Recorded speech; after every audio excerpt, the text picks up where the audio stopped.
how do you know if someone's intelligent, Joel? I'm gonna like steal someone else's wisdom, but I'm gonna give them credit, obviously. And that's Naval Ravikant when he said, "A true measure of intelligence is are you getting what you want out of life." So I'm not looking at it like evaluating somebody on like their IQ or how their grades were in school or how much money they make and anything like that. Mm. I mean, they are trivial measures of intelligence. They tell you something. They tell you the degree that that person can absorb and regurgitate information in a high pressure situation, and they tell you, you know, how blessed you are, maybe genetically, to solve problems and things like that, and have sort of verbal and non-verbal reasoning skills. Okay, that there's something to those metrics, but that's not intelligence. I think Naval sums it up very well in that idea that the intelligent person is the one who gets what they want out of life. They do the things they want to do. They find ways to do things they want to do, to overcome the natural like obstacles and constraints of human life, and they find happiness and they find love. And that's the best way to think about it, because knowledge without using it to live a good life is like futile. What's the point in that? That's just like intellectual masturbation. Like there's no end product. So yeah. So it's all kind of this application. I think I think that is a very good definition. I know Hormozy defines it as like the rate of learning, how fast you can pick something up and then apply it. Um, and I think about the smartest people that I know, or the people that we've interviewed on the podcast that are pretty intelligent. Someone like Nick Kazmic, that guy he's applying shit. He is applying shit in his life. And yeah, I guess the smartest people I do know, they don't hoard the information in their head, because what I think happens is I think our brain there's only a certain amount that we have like a capacity, right? And so we have to be selective with what we let in and what we forget. Because over time we just naturally forget things that we don't use. So if you're just hoarding stuff and you're not applying it, Right. then you just forget it. There's sort of like a natural curve, and I think so. I think some of it is intelligent people are selective with what they choose to consume, what they choose to absorb, and it's almost like yeah, you have to. If you're not gonna apply that thing, um, I guess is it worth that being the focus? It's like when we do prep for the pod, we always try and get points that we're able to apply into our daily life. And that's kind of like one of the filters of what we choose to what we choose to talk about. So I think you're right with that Naval quote.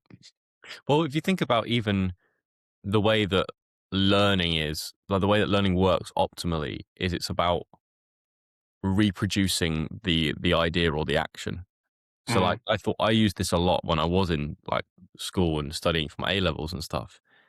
You don't learn stuff by more input and more input. It's once the input is there, once you've had the lesson or you've seen the slideshow or you've read the chapter of the textbook, then the way you consolidate and solidify that learning is by acting it out or reproducing it in the written word or answering questions about it or drawing that information out of yourself. So maybe we can also add that is another piece of evidence for this intelligence equals application theory that we're just developing. That Nick Kazmic, for example, learns something that Socrates said, but then tries to act out the lesson of that in his day that day, and it solidifies that learning. And mm, then it's allowing him to more easily get what he wants out of life by improving his character or his circumstances or his the way he navigates that day. He's drawing more joy or more like more contentment, or he's a better person to the people around him. It's the gap between learning the thing and it making his life better is shorter because of the application. And that's kind of then goes back to Hormozy in that ability to like learn something and change your behavior as quick as possible. Like that relationship, that feedback loop is shorter. Yeah. The other one by Naval is if you're so intelligent, why aren't you happy? Really good question. It's a really good question. um, because I think there's actually a decent correlation between intelligence and mental health. Mm. In that the more you know, the kind of more likely you are to be depressed. Maybe I think some of it is that like you actually know how hard things are, and you don't have the ignorance is bliss anymore. And there's this kind of like high performance anxiety probably that I think a lot of intelligent guys have, where maybe they work a lot, so they feel guilty when they're not constantly doing shit. They feel constantly behind. They're hoarding themselves with coffee, and they don't sort of slow down. So I think I actually saw this thing that was like you shouldn't go to therapy if you have a higher IQ than your therapist, because when they're telling you, like, you already are intelligent enough to find the solutions yourself, so you don't actually need that. But I think there is criticisms about that, so I'd kind of like to get your thoughts on the whole kind of like mental health and intelligence correlation. Well, I don't agree with that statement about therapy because therapy isn't, for me anyway.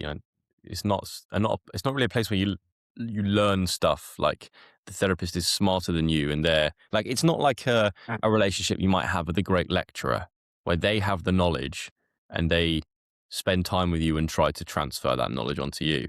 Therapy is a relationship with another person where you learn about yourself, and it's an unfiltered place where you can speak about your circumstances and your feelings. So, um, yeah. Anyway, let's package that point Yeah. for a second. On the relationship between intelligence and mental health, I'd love to know the data. Um, if anyone wants to send us a link to a paper or anything, maybe I'll do a bit of research on it myself. But I definitely know that like self awareness is is in a lot of ways a curse unless you can like work on yourself to turn it into uh you know a greater relationship with yourself. But just a big load of self-awareness, if you're somebody that's high in it but you don't know what to do about it, Mm. it can be really troubling because you do feel things really deeply. I think there is something to that. There's a certain personality makeup of person. I don't know whether it's high neuroticism with high conscientiousness at the same time, and maybe there's a little bit of I don't know, openness to experience in that element to it. But it just makes them, they feel things deeply, but they struggle to like rationalize it and do something about it, and it just things can get very overwhelming at that point. I think there's something to that, but that's not necessarily intelligence per se. That's self awareness. What do you think? I think that um intelligent people are often misunderstood, and I think most intelligent people are a little bit like more depressed, because truth truth is often painful, and they know more truth. So I definitely would say that probably intelligence increases the probability of cynicism. yeah, Um, and like, yeah, the feeling that everything's a bit catastrophic and dark. I can see that coming through, that essence, which just makes things a little bit more depressing. But I'd love to know the data on this, whether there are correlations. Um, do you yeah, think do you think you actually know who the most intelligent people are, or do you think they like kind of hide it, and they kind of they might look actually potentially the most intelligent person looks stupid sometimes, in that they ask the obvious questions, and um they actually like they kind of hide it, like they don't actually want to reveal it, because like if you are intelligent among a lot of people that are a bit like that are sort of less intelligent, then you don't want to be that one guy that's like that just pulls out and speaks like very perfect English and is very eloquent and tells something that actually it's this way, and then everyone else in the room is just kind of like, oh, okay, and then they carry on and they don't really acknowledge it. Like he doesn't fit in. So I think the intelligent man, he almost doesn't show what he really knows. Okay, that's an interesting point. There's a few ways to think about that. So if we're going through Naval's frame, would certainly be able to pinpoint people where, to me, from my outside perspective, it seems like they are getting more of what they want out of life, and that's quite clear in terms of people's just general well-being and like their life circumstances, and are they doing something that's meaningful for them? Um, and then on if we're looking at the trivial measures of intelligence, the academic world and grades and book knowledge and things like that. Um, yeah, maybe when you reach a high enough level of that, you then no longer feel the need to tell people about it. I mean, Mhm. even as you were talking, I think it's a call to humility for us to look at ourselves and go, why do we feel the need to talk about this stuff all the time? Are we less secure in our intelligence than a wiser man 20 years older than us that doesn't feel the need to explore ideas all the time and share them with people? Are we signaling that we don't know what's going on? Maybe we say that. I mean, I feel that's true to a great degree. Do you know what I mean? In the same way that like someone who is constantly trying to convince somebody they're intelligent, there's something to that where you can kind of see through it a little bit. Whereas the Mhm. more humble person that may sit on a bunch of knowledge and a bunch of wisdom doesn't feel the need to shove it in people's faces. So Mm.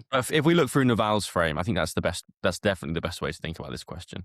And in Naval's frame, like the person that is getting more out of life, sometimes they don't want to show it to people that are not getting as much out of life.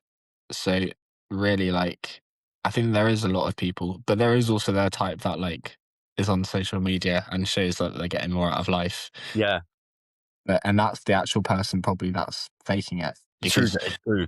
Because if you're getting what you want out of life, then would you really feel the need to convince other people that that's the case, or would you just be living your life and enjoying yourself? mm, I think we can kind of close this with the obvious one is like Socrates' idea that the smart he was so smart because he knew what he knew how much he didn't know type thing. Yeah. The more he knows, the less he doesn't the less he knows. So it's kind of like the more you get out of life, the more that you know you could get out of life.